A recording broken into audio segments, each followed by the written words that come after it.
And how's it going, guys? Welcome back to another episode of Couch Coach Sports. Hope you guys are all doing well. As always, joining us today is Dean. Dean, how's it going, my brother? Always good, man. G. Always good. Good, bro. So we're going to be doing something a little bit different today. We're going to be doing a bit of a football one again for you guys. I know you guys have been enjoying our rugby ones, but today we're going to be doing a football one. A special one to my heart. I would say it's an Arsenal top 10. So I know Dean's not the biggest Arsenal fan. I know we've had a bit of a rivalry as a Man United fan himself. So we've had a bit of a rivalry throughout the years. But today we thought we'd do something different for you guys. Just give a little bit of our football knowledge, pick our football brains a little bit for you, and just give you guys a little bit of an Arsenal top 10. So I think how we're going to do it today is we're going to work down from 10 all the way to 1. It's pretty much just an Arsenal top 10 of the last decade now, because because obviously then this list is going to be like Thierry Henry at the top, the Dennis Bergkamps of the world. And we don't want to do a bit of a boring one. So just the last decade. Arsenal not having the best decade of the last 10 years, and Man United as well. So I think it's going to be a little bit of an interesting one. Dean, do you want to kick us off with this one, or do you want me to start? Let me start, bro, because it'll be interesting to look from an outsider's perspective, versus insider's perspective, bro. Yeah, bro. Like you said, it wasn't too difficult. It's more like looking at like who's probably had the biggest impact for your club in the last decade. It's not always like saying that they were like the best in the Premier League or anything, but specifically who was the best for you guys. So let me start, bro. At 10, I went with Wojciech Szczesny. I think he was pretty important for you guys. Like, not important for by that time, but he was. At 9, I went Aaron Ramsey. Obviously played so much for you guys. Big talent. Probably maybe didn't realize his talent as much as he should have. Injuries curtailed his career. Yeah, for sure. At 8, I went Aubameyang. Thought at the time probably the best football he played was with you guys. He hasn't really performed as well as he did at you guys at other clubs. 7, Theo Walcott, I think the forever rising star. He was pretty big for you guys. He was pretty big for you guys. Bursting on the scene at the World Cup, and then he had some good times at the Gunners, but obviously, like you said, never really fulfilled his potential, I would say, as well. Yeah, exactly. At 5, I went Lauren Koscielny. I think obviously big guy, your guys' captain for a long time. Yeah, pretty important. Arguably one of the best centre backs as well during his prime for the Premier League. For sure. At 5, I went with Martin Odegaard. I think the last few years mean quite a bit. Look at the 10-year scope. This probably been the best form you guys have had in the last 10 years. So it has to be down to a lot to what he's doing. At 4, I went Santi Cazorla. Cazorla, big talents, very important for you guys. When he wasn't there, you guys underperformed. When he was there, you guys slightly injuries, another one, better. Huge injury costing his career as well, because he was probably, 2-footed, and he was just such a talented player. Yeah, exactly, bro. Exactly. At 3, I went with Saka, bro. Bukayo Saka. So again, your guys' best form at the moment, and he's a massive player for you guys. It's probably he's on that like hurdle of becoming an English legend, which is pretty big for you guys. He was 2 times Player of the Year for England. I think the past consecutive 2 years he's been England Player of the Year. So that's at his young age. It shows a lot. Exactly, bro. So he's top talent, bro. At 2, I went with Alexis Sanchez. Yeah, bro. At his time at United was an absolute idiot, but for you guys, next level, bro. Next level. And the time he was there, I think he just puts that time where he was in your guys' team for this decade team. But when he was with you guys, ridiculous, bro. In that time, he was like the best in the Prem, So yeah, for sure. Yeah, and number 1, bro. I think for the impact he had on your team and just the play was Mesut Ozil, bro. Yeah. Good guy. That's my list. That's a pretty decent list. I'll just say from off the bat, we've got the same top 3, but very much the similar type of players. I think you mentioned as well that we've seen in the recent years Arsenal's resurgence a little bit. So you can't really exclude a lot of those players. And before that, we were very poor. A couple of 8th place finishes and just a bit of a struggle for the Gunners over the last 10 years, but recently we've been doing quite well. So I've got a lot of similar players. I don't have Szczesny in my team though. You do not? Szczesny was a funny one, bro. It's kind of that one. I was like, a toss up between him and like Saliba. But I thought, you know what, Saliba just played one season basically. You know what I mean? Yeah, you see, I've got Saliba on my side. Chesney for Um, me, you've mentioned with players that have actually like come into Arsenal and done well and not do better at other clubs. And yeah, I think with Chesney, we've probably seen his best form at Juventus.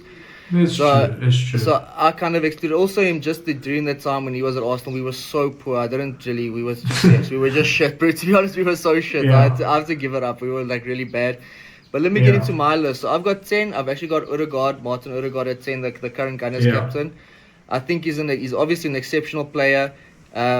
Just Hmm. hasn't had enough time yet to like stamp his mark really down on the side. Last season he was probably the best 10 in the league. I think he scored about 14, Yeah. 15 goals in the league.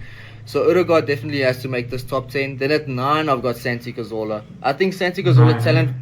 yeah, 9. I think talent wise he could probably be up there in the top 3. But just the injuries at the end of his career, I think it was an Achilles injury. It was definitely something to do with his ankle. Yeah, yeah, Just ruined his career. And you mentioned it before as well. We missed him so much. You saw the difference, the impact he had on the team, and we could actually do with that style of number 8 now. If we had like a Santi Cazorla style number 8, we could probably end up winning the league. I mean, he just was a phenomenal player. Then at 8, I've got Gabriel Martinelli, another one that's an up and coming player, young still. I think he's 21, 22. But even Klopp mentioned that he's like one of the best talents in the league. So I think hmm, you can't really exclude Martinelli. He also had another good season last year. I think 11, 12, 13 goals maybe in the league. And I think he's just going to keep climbing the ranks. So Martinelli for me at 8. 7, I've got Aubameyang. Aubameyang, obviously, I think he was twice, I think 2 seasons in a row, he was the top scorer in the league. And just the impact. I mean, he came into the club straight away. I think he was Arsene Wenger's last signing and that January. And I think when he came in, he just started scoring goals off the bat. Obviously, ending his career at yeah, Arsenal was not that good. I mean, him and Arteta having that fallout, and he just yeah. wasn't able to get the goals in the last couple of months. So I think that's the only reason why it drops down a little bit on the list. Then 6, I've got Aaron Ramsey, another one. I think he was another one that was for like a season or two. I think it was 2015 to about 2017, Yeah, unstoppable. yeah. I remember that goal he scored against Galatasaray, I believe, in the Champions League, Oh, that yeah, left-footed half volley. It was just it was a phenomenal strike. yeah. And I mean, also at one stage, he couldn't stop scoring goals. And just, I think if we had another, like, obviously Aaron Ramsey is now a bit older and stuff, but if we had another player that was similar to him, actually in the 8 role now, we would do a lot better at the Gunners. So that's that's the first 5. And then I've actually got Saliba at number 5, William Saliba. I think he's a Yes, that top. high. Yeah, I got him there. I think he's a top talent. I think he's actually a generational talent. I think the way he's gonna keep progressing and stuff, he might end up being the best centre back in the world, if not already. He's so good. I mean, the way he recovers, his dominance. He's 6'4", so he's a very like commanding force at the back for Arsenal. And he would probably slot into any Premier League team. Like I think any side would want a William Saliba at the back for them. Then 4, Yeah, I've got Lauren Koscielny. As you mentioned before, just he was such a mainstay in the Gunners team, and during his peak of his career, he was so good for Arsenal. I mean, majority of the rival fans even used to have him in their team of the seasons and stuff. So I think Koscielny definitely needs to be high up on this list. Then the top 3, we've actually got the same top 3, but mine's just a little bit different. So at 3, I've actually got Özil. Mesut Ozil was that one season as well. He got, was it the most assists, and he almost broke the assist record. I think he was just yeah, missed out. But like you also mentioned, coming in 2013, he was like one of those marquee signings for the Gunners, and he kind of revolutionized the club during that peak. But it's just another one. He caused quite a bit of controversy throughout the footballing world, with a lot of people questioning his work rate. But I don't think his work rate was that bad. I think he was still a phenomenal talent. And majority of the teams, I believe, when we actually signed him in 2013, we pipped him just at the end from you guys as well. And I remember you were quite upset losing Mesut Ozil. So I think Mesut Ozil yeah, needs to be on the list, definitely top 3 over the last decade. Now here's the interesting one. It's obviously going to be between Sanchez and Saka, but I've got yeah, Alexis Sanchez at number 2. He was probably during his peak, he was probably had a better season, and it was better than Saka's been so far for the Gunners. But I just think the impact that Bukayo Saka is having in the side now, and he's like clearly part, like he was like one of the catalysts for the change that the Gunners have seen, and his work rate. I mean, I mentioned that he was 2-time England Player of the Year. Arsenal Player of the Year as well, and he's always coming up with the goals and the assists. So Bukayo Saka for me number 1, Alexis Sanchez number 2. It might be a bit biased as well because of the way it ended with Sanchez moving to Man United I think that's the reason. Bro. I wanted to say if you finished that day at Arsenal, he'd be number 1 in your list, bro. Yeah, no, he definitely would be. And I think for his career as well, he probably would have had a better time at Arsenal. You know what? Same thing that happened with Aubameyang, in my opinion. Once the players get the big money, they're just the mentality drops and they're not really interested that much anymore. So I think it might be a bit biased, but Alexis Sanchez, obviously talent-wise, is up there. He was phenomenal for those 2-3 seasons. You mentioned that he might have been Premier League player, like the best player in the Premier League. I think he was even up there as like one of the best players in the world. So my list is actually like this. So it goes Martin Odegaard 10, Santi Cazorla 9, Gabriel Martinelli at 8, 7 we got Pierre Emerick-Aubameyang, 6 Aaron Ramsey, 5 William Saliba, 4 Lauren Koscielny, 3 Mesut Ozil, 2 Alexis Sanchez, and 1 Bukayo Saka. Yeah, but I think we have to go with your list as the main list because obviously I don't watch them as much as you do, and my rankings come from essentially looking at them from when they play United. Who I don't want to be playing basically. But the main thing is, if you look at the way the list went, we pretty much have exactly the same players. I mean, we got the same top 3. I think there was only about 2 changes. I think you just didn't have Saliba on your side, and it might have been Martinelli that missed out on your side as well, where you had Chesney and I think it was Theo Walcott.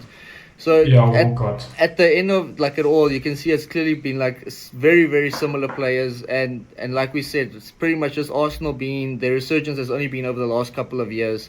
Before that, it was dire straits at the Gunners. So you might have been able to pinpoint 1 or 2 players during that time that stood out per season, whereas now you've got quite a few options, and the future looks bright for the Gunners. I mean, Mikel Arteta's revolution since he's taken the managerial role has been nothing but exceptional. I know a lot of people have been questioning his style as like being a mini Pep, but I think it's only upwards here for the Gunners. If we can probably get another striker in, maybe like I mentioned, an 8, like a proper 8. Kai Havertz coming in, he's done okay, but not really fulfilling the role that needs to be of an 8. Or maybe even if we can get a 6 and shift Declan up to 8 could be another huge one. I think in a few years, if we do this list again, we'll probably see Declan Rice as number 1. He's just been superb this year. Yeah, bro. I think yes, I agree with you, bro. I think it's also a matter of time, bro. The lucky thing I think with you guys is you guys usually do take the time route. You know what I mean? Yeah. Obviously, it's taken a long time to come where you are. So a few more years, I think. Maybe we'll see you guys win the Prem, or maybe not. I think we will. We got a young side. We're pushing, guys. For all the Arsenal fans, I know you guys are going to be backing me up. So all the Arsenal fans, please make sure that you guys like this video. Leave your comments down below. I mean, the rival fans as well. Please give us your thoughts on this video. I'm sure a few Man United fans won't be too pleased with this video. But anyway, guys, we really appreciate your time. As always, please subscribe, give us a few comments down in the comment section below. And as always, it's been your Couch Coaches. Cheers, everybody.